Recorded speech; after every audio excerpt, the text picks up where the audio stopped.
दिल्ली में एक ऐसी समस्या दस्तक दे रही है जिससे कई राज्य बर्बाद हो सकते हैं। मोदी शाह ने बुलाई आपात बैठक, केजरीवाल की हिल गई दुनिया। फिर होगा चुनाव, इस बार मोदी केजरीवाल होंगे आमने सामने। दुनिया की सबसे बड़ी पार्टी दुनिया की सबसे छोटी पार्टी से डर के भागे। हिम्मत है तो चुनाव लड़के दिखाओ, बीजेपी वालों मान जाएंगे तुम।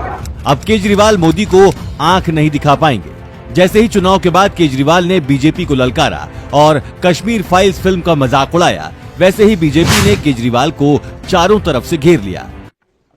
आप पार्टी 349 सीटों पर चुनाव लड़ी, सभी पर जमानत जब्त। अब केजरीवाल की दिल्ली जीत वाली रोटी अमित शाह ने छीन ली है।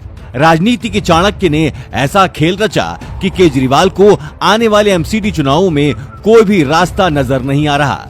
लेकिन ऐसे हालात पैदा क्यों हुए? क्या सचमुच बीजेपी केजरीवाल से डर गई या कहानी कुछ और है? आइए आपको अगले 2 मिनट में समझाते हैं दिल्ली का एमसीडी चुनाव कैसे बन गया है रण का नया मैदान। मई से पहले दिल्ली की तीनों एमसीडी के चुनाव होने थे।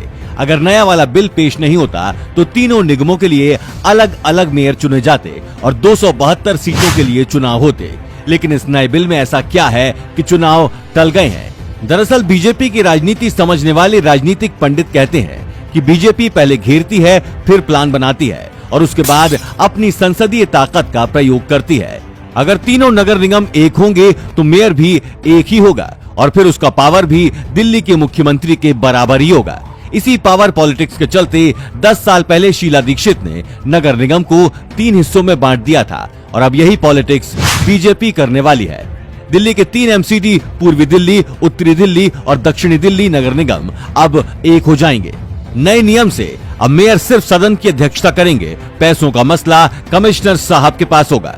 पहले केंद्र सरकार दिल्ली सरकार को पैसा देती थी और फिर दिल्ली सरकार नगर निगमों को पैसा देती थी। लेकिन अब सीधा एक ही निगम को पैसा मिलेगा जहां फिलहाल बीजेपी की सरकार है।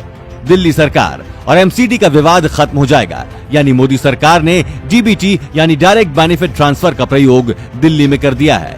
केजरीवाल के पास दिखाने के दांत अलग और खाने के दांत अलग होंगे। अब दिल्ली का कंट्रोल सारा मोदी सरकार के हाथों में होगा। दिल्ली में 4 बड़ी ताकतें हैं। पहली ताकत है केंद्र के पास यानी मोदी सरकार के पास, दूसरी ताकत है राज्य सरकार के पास यानी केजरीवाल के पास और तीसरी ताकत है उपराज्यपाल के पास और चौथी ताकत है एमसीडी, जिसमें से 3 ताकतों पर बीजेपी हावी है और सिर्फ एक पर केजरीवाल। केजरीवाल को दिल्ली से हटाने के लिए बीजेपी ने अब एमसीडी का खेल रचा है, जिसका असर आपको 8 साल बाद देखने को मिलेगा। हाल फिलहाल में दिल्ली से केजरीवाल को हटाना वैसे ही संभव नहीं है जैसे गुजरात में मोदी और उड़ीसा से नवीन पटनायक, बिहार से नीतीश कुमार और यूपी से योगी आदित्यनाथ है। इसलिए बीजेपी ने बजट का बहाना लेकर एक कहानी रची और कहानी कुछ ऐसी है। अब दिल्ली नगर निगम के चुनाव कब होंगे इसकी तारीख तो अभी तय नहीं है, लेकिन इतना जान लीजिए कि दिल्ली नगर निगम संशोधन विधेयक पर राष्ट्रपति के हस्ताक्षर होते ही तीनों निगम एक हो जाएंगे और 3 के बजाय सिर्फ एक मेयर होगा, जिसके पास सदन चलाने की शक्ति होगी और पैसे का पूरा मामला कमिश्नर के पास ट्रांसफर हो जाएगा। हालांकि ये पहली बार नहीं है जब केजरीवाल का पावर कम हुआ है, बल्कि इससे पहले भी उपराज्यपाल के साथ छिड़ी जंग में केजरीवाल पूरी तरह मात खा चुके हैं। पुलिस, जमीन और पब्लिक ऑर्डर पर फैसला लेने का हक सुप्रीम कोर्ट जाने के बाद भी केजरीवाल को नहीं मिला था।